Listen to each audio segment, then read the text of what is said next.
Hello guys, welcome back to my new video. तो guys इस video में हम विराट कोहली सर की कंप्लीट ड्राइंग में सेटिंग करके दिखाने वाले हैं। एंड गाइज इससे पहले हमने पार्ट 1 में स्टेप बाय स्टेप आउटलाइन को ड्रॉ करके दिखाया था। तो गाइज अगर आप लोगों ने अभी तक आउटलाइन की वीडियो नहीं देखी है तो नीचे डिस्क्रिप्शन में लिंक मिल जाएगी, पहले आप लोग अच्छी तरीके से आउटलाइन को ड्रॉ कर लेना। तो गाइज इस वीडियो में हम कंप्लीट पार्ट में सेटिंग करके दिखाने वाले हैं। तो चलो गाइज वीडियो को करते हैं स्टार्ट। सो गाइज सबसे पहले जो मैंने पार्ट 1 में आउटलाइन को ड्रॉ करके दिखाया था तो थोड़ी ज़्यादा डार्क है, तो मैं पहले उसे सिंपली नीटेड इरेजर का यूज करके हल्की हल्की सी इरेज कर रहा हूँ। इसके बाद गाइज जब मैं रेफरेंस फोटो में डार्क एरियाज को ऑब्जर्व करके, जैसे कि आई में जो भी डार्क एरियाज है, मैं सबसे पहले वहाँ पर 4B ग्रेड की पेंसिल का यूज करके शेड कर रहा हूँ। इसके बाद गाइज आई के बाकी सभी पार्ट में मैं HB ग्रेड की पेंसिल का यूज करके शेड कर रहा हूँ। इसके बाद आई में जो भी डार्क एरियाज है मैं सिंपली वहाँ पर 4B ग्रेड की पेंसिल का यूज करके शेड कर लूंगा।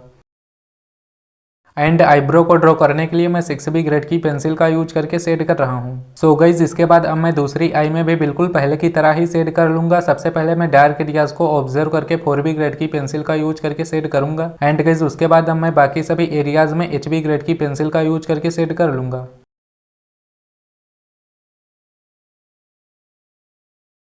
इसके बाद गाइस जब मैं आईब्रो में शेड करने के लिए सिंपली पहले की तरह ही 6B ग्रेड की पेंसिल का यूज करके शेड कर लूंगा। एंड गाइस आई में जो भी डार्क एरियाज है अब मैं सिंपली वहां पर 4B ग्रेड की पेंसिल का यूज करके शेड कर रहा हूं। इसके बाद अब मैं makeup brush and blending stump का यूज करके कंप्लीट आई में ब्लेंड कर रहा हूँ। कंप्लीट आई में ब्लेंड कर लेने के बाद आई में जो भी और ज्यादा डार्क एरियाज मुझे दिख रहे हैं अब मैं सिंपली वहां पर आर्ट लाइन की 8B ग्रेड की पेंसिल का यूज करके शेड कर लूंगा। इसके बाद इसे भी मैं बिल्कुल पहले की तरह ही makeup brush and blending stump का यूज करके कंप्लीट पार्ट में ब्लेंड कर लूंगा।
एंड इसके बाद अब मैं सिंपली बियर्ड एंड मुस्टैचे को ड्रॉ करने के लिए सबसे पहले बियर्ड एंड मुस्टैचे के डायरेक्शन को अच्छी तरीके से ऑब्जर्व करके सिंपली आर्ट लाइन की 6B ग्रेड की पेंसिल का यूज करके शेड कर रहा हूँ। बस गाइस आपको बियर्ड एंड मुस्टैचे को ड्रॉ करने के लिए रेफरेंस फोटो में बियर्ड एंड मुस्टैचे के डायरेक्शन को अच्छी तरीके से ऑब्जर्व करके सिंपली उसी के डायरेक्शन में स्ट्रोक लगाना है।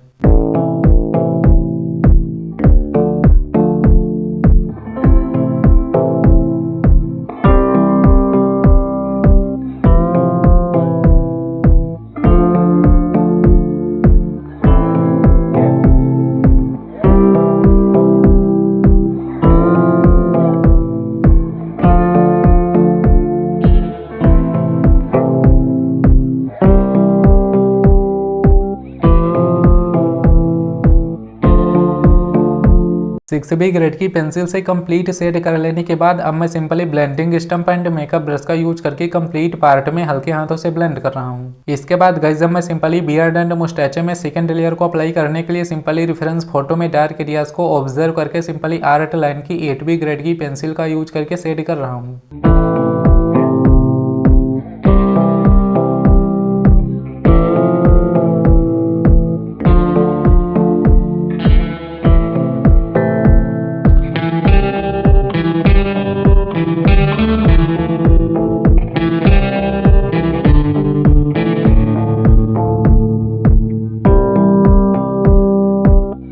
इसके बाद इसे भी मैं पहले की तरह ही मेकअप ब्रश का यूज करके कंप्लीट पार्ट में ब्लेंड कर रहा हूँ। कंप्लीट ब्लेंडिंग हो जाने के बाद गाइस अब कंप्लीट फेस में रेफरेंस फोटो में जो भी मुझे हाईलाइट एरियाज दिख रहे हैं अब मैं सिंपली वहां पर needed eraser and Tombow mono zero eraser का यूज करके हाईलाइट कर ले रहा हूँ।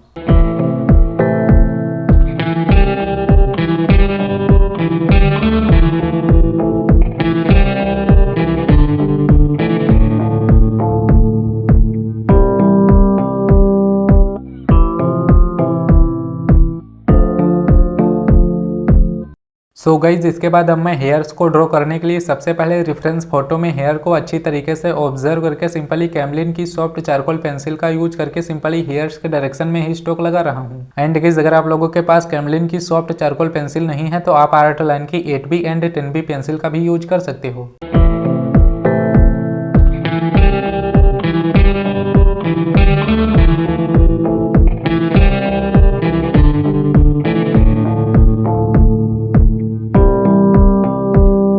कैमलिन की सॉफ्ट चारकोल पेंसिल का यूज करके कंप्लीट शेड कर लेने के बाद गाइस अब मैं सिंपली मेकअप ब्रश का यूज करके कंप्लीट पार्ट में ब्लेंड कर रहा हूँ। हेयर्स में कंप्लीट ब्लेंडिंग हो जाने के बाद अब मैं सिंपली हाईलाइट एरियाज को अच्छी तरीके से ऑब्जर्व करके simply Tombow mono zero eraser का यूज करके हाईलाइट कर ले रहा हूँ।